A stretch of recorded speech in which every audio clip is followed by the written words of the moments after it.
Hi, this is Catherine. This is Taking Tea with Catherine. This is Alice in Wonderland mug, which I thought kind of stays on topic for Victober because it was a Victorian novel. And I have the Sweet Clementine stress support from Yogi Teas, mainly because it's good for the immune system. And right now, let's really just keep our immune systems going. And I thought I'd do a little check-in for what my progress has been so far. The first week of October is over, which means that I've read quite a lot, right? Not as much as I thought I was going to. And that's kind of disappointing to me because I expected to have at least one book completed. Instead, I've made progress in a bunch of books, and that's it. But I have reasons, mostly reasons, rather than excuses. But anyway, so I have allergies all year long because a lot of my allergies are indoor allergies, and especially this year where I've been indoors a lot, it's been more than usual. But my seasonal allergies are another layer that like to hit during pleasant weather. Not that it won't ever be rainy out, whatever, but like in the spring and the autumn, and usually in the autumn, for me, it's worse. So it's like, I say to somebody, do you know what I love? I love when spring comes forth and, there's blooms and everything's cheerful and days are longer and weather is warmer, la la la la la, and then I start getting the spring allergies. But in the autumn, where it's like, I am very basic about my love for autumn. And I'm talking about all the things I love about it. The boots, because I like wearing boots. Not the crazy heavy boots, but like the fall boots. And the colors, I like the colors, the falling leaves. I like the long walks with the layers and just all the different kinds of clothes that one wears in autumn. And I do like to go to cafes, but that won't be much of a thing this year. But I'm trying to be positive and not think about that too much, just enjoying the bits of it. Excuse me. So here you go.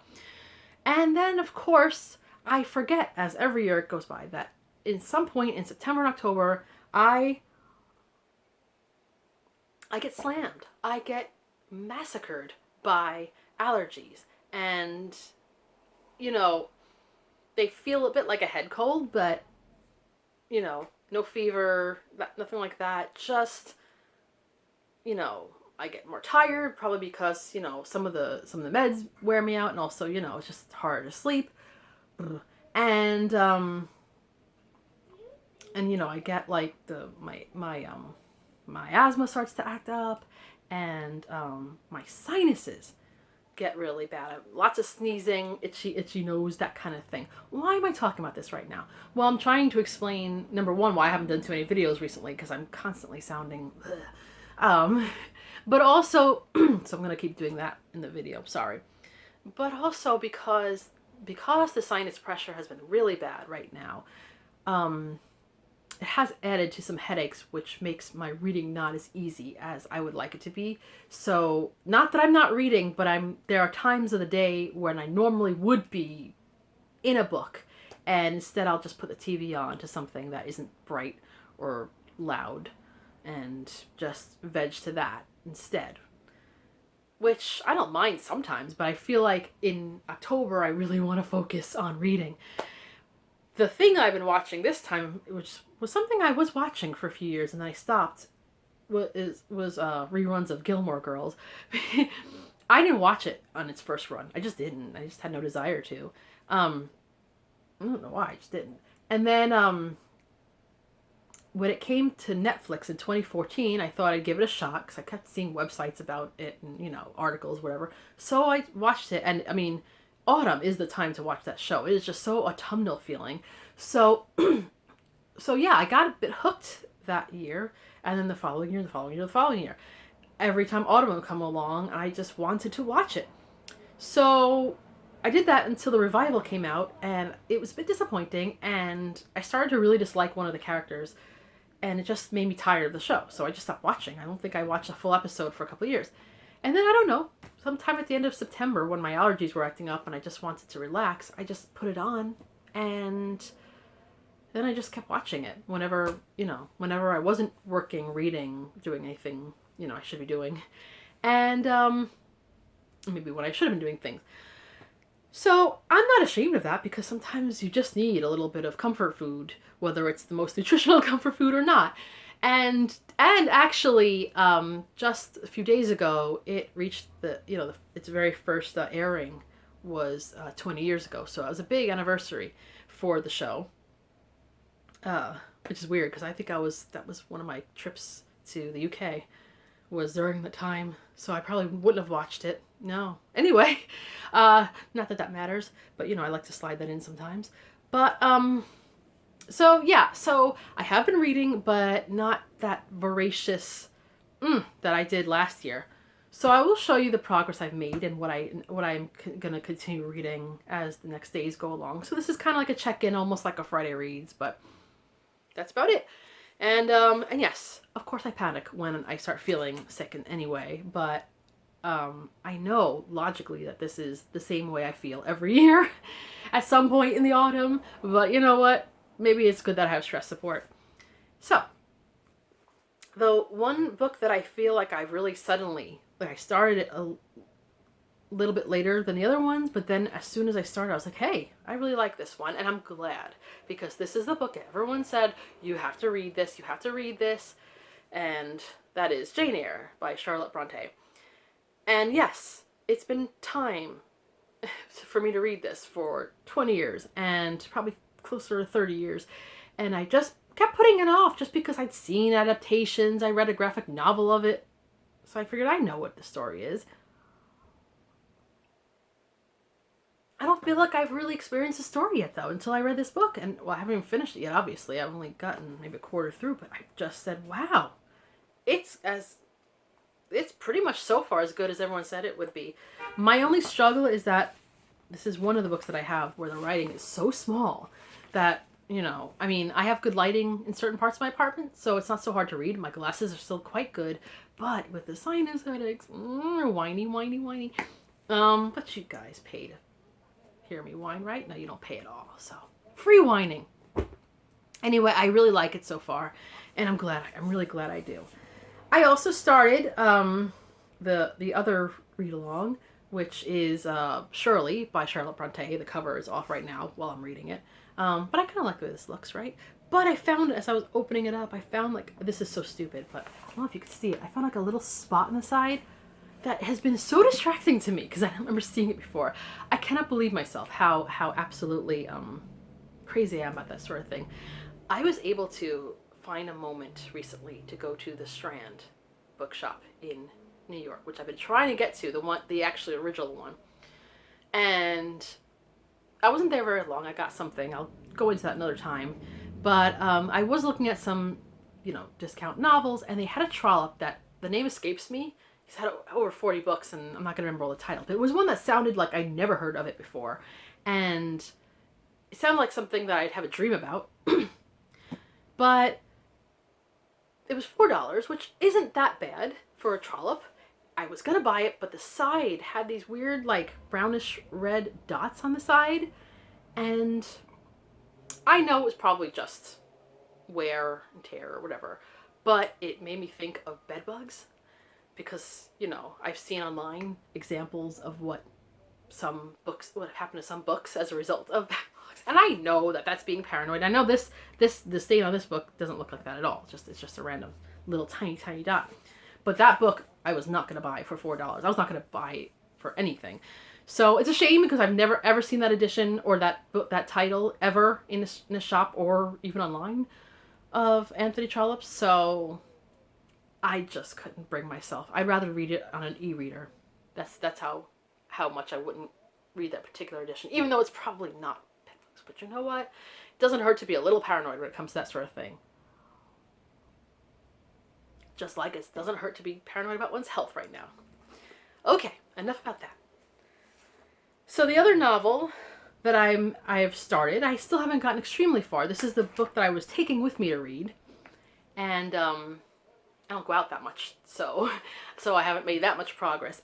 But the book itself is almost 400 pages, And this volume has like context notes, different letters and essays from different writers that help you get a little historical information.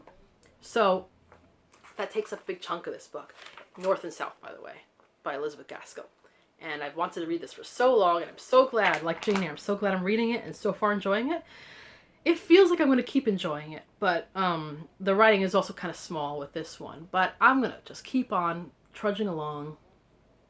Maybe next week I will get even further steam ahead. We'll see. I actually have had a lot of work at my work that I do at home and in the office sometimes. So, not as much time as one would think one would have. Does one? Anyway, but I like it so far. I like the way I've always liked the way Elizabeth Gaskell writes, but I so far I like the characterizations, and I think it's going to be a success for me. And then, so the two nonfictions that I have are, this one is not from any of the challenges or whatever, but I just decided to read it because it goes very well with Victober. Dickens' Fur Coat and Charlotte's Unanswered Letters, the rows and romances of England's great Victorian novelists. I haven't gotten too much into the actual rows and romances. What I've been reading has been just about novels themselves, and the way that they were published. And that's interesting enough to me so far because it goes into a lot of the top names of Victorian novels. So we've got Dickens, Trollope, the Brontes, Thackeray, who I know very little about, so it's good to know a little more, etc. Names are escaping me now. George Eliot, I think, and Thomas Hardy have popped up here and there, and other ones I haven't heard of much in my life, which makes me curious. But yeah, so I'm up to page 82 in this one. Yeah, so we're gonna have just starting to talk about Bronte, which is always cheerful. But yeah, there is really more about how novels were regarded in the past, and obviously before Victorian time there were novels that were quite popular. Jane Austen, the Bernie, Sir Walter Scott, very much. So novels were already starting to come into their own as a acceptable thing to read, although poems I think were still kind of the big thing. We're talking about in England. And but there was something about the Victorian era that I don't know if it was just because of all the steps forward in publishing and ways of making these available to people, but it worked. And I love the innovations. Well, first of all, the serialization of novels. Dickens is very famous for that. It's interesting how I didn't realize newspapers were taxed differently and much more expensive for the average people, but like magazines, journals were a little more affordable, at least in the early days of Victorian era. And so people were getting their books that way, and there were also kind of like lending libraries that were that you get subscriptions to, and also there was the traditional 3-volume novel, and then they introduced the railway novels, as it were, which didn't necessarily mean that they were just published for railway, but just the editions themselves were made to keep in a certain way, to keep clean or whatever. I don't know how to explain that, but it talks about W.H. Smith, who was a who came up with all these like stalls in the railroad stations, so that you could either buy or borrow books, and if you borrow them, you could return them to the station that you disembarked from. Disembarked? I guess, I don't know. Arrived at. And so just the actual innovation again of railway travel led to some more reading, because apparently it was easier to read on a train than it was to read in a carriage. I have not ridden in a carriage before. I was in a hansom cab once, but that's kind of different. So maybe it was darker, maybe it was more cramped, I don't know. But maybe it was just harder to read. Maybe it's like with me in a car. I have a really hard time reading, like actually looking at books in a car. So maybe that just led to, you know. Anyway, so I just love these stories. It's not one particular biography of any of the writers, but it's a little bit of each story and how they related to each other and their successes or their failures. So far, I really recommend that. And the last book that I'm reading is, haven't gotten too far in it, but it is a subject that I'm very interested in, so I will keep going. And that is the Illustrated Letters and Diaries of the Pre-Raphaelites, by selected and introduced by Jan Marsh. So I'm just up to like the early days of the pre-Raphaelite Brotherhood, which was a certain amount of men. Some people, when they want to be exact, they say those are the actual pre-Raphaelites. The ones who came later, like Burne Jones. My names are leaving me. You know, William Morris, etc. Oh yeah, they were kind of, but they weren't quite the originals. I'm like, come on, you know what? No, if their art was kind of the same system value, whatever, maybe, you know, maybe slightly their own, it's the same thing. So I'm liking this so far. And I got another book this week about the Pre-Raphaelites. That is an older book, but we'll talk about that another time. I really want to go into the Pre-Raphaelites, but I just haven't had the energy to come up with anything because of the allergy. So whining over. I don't want to keep whining. I know I'm good at that. But the only book I think of the TBR that I haven't started yet, but I'm dying to get into, is The Moonstone. I do intend to wear my Deerstalker hat while I read that, at least once or twice, because, you know. And I can't say I've been dressing particularly Victorian, but I'll have the occasional thing, like a shawl situation wrapped around me or something that's like, looks like a bit like a cameo or something. So I close enough, right? It's Victorian inspired is fine too. So let me know how you guys are doing so far, if you're participating in Victober, what you're reading, what has been successful so far. And if you're new to the channel and you like what you are hearing, please like and subscribe. And so this is Catherine at Taking Tea with Catherine. Have a lovely tea. Healthy? I can't even say the word healthy without my voice going. Have a lovely tea and book-filled day.